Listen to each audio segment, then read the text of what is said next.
L'atenció a la gent gran en situació de dependència és una assignatura pendent després de 19 anys. Al febrer parlàvem de Barcelona, però l'emergència és de país.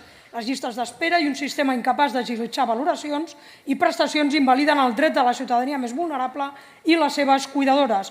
Residències tancades amb compromís de reformes semiabandonades, persones en grau 2 esperant residència un any i mig, places insuficients, la llista seria interminable. Reus, Manresa, Mataró, Terrassa, Osona, Tarragona són només alguns exemples del col·lapse i incapacitat de resposta del sistema. Quins recursos té el nostre país per garantir les necessitats de la població en situació de dependència i la gent gran?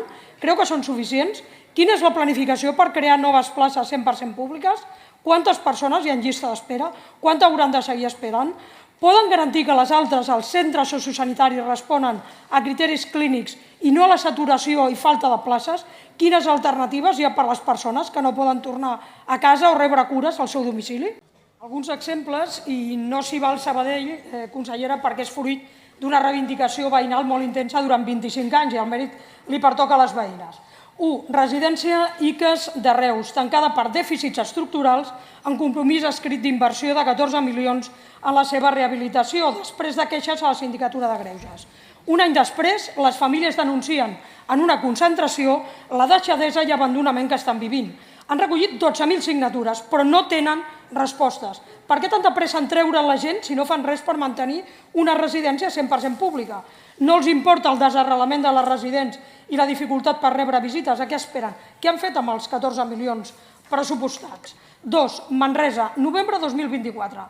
La secretària d'Afers Socials i Famílies es compromet amb la plataforma en defensa dels drets de la gent gran a fer propostes en una reunió al febrer. Encara esperen.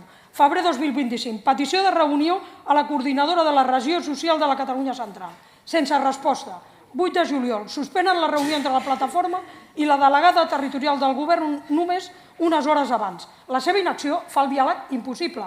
Quina actuació tenen prevista al terreny del barri del XUP que l'Ajuntament ha posat a disposició de la Generalitat? Amb quin calendari? És urgent una residència que redueixi el greu dèficit a Manresa en places residencials superior als 15 punts.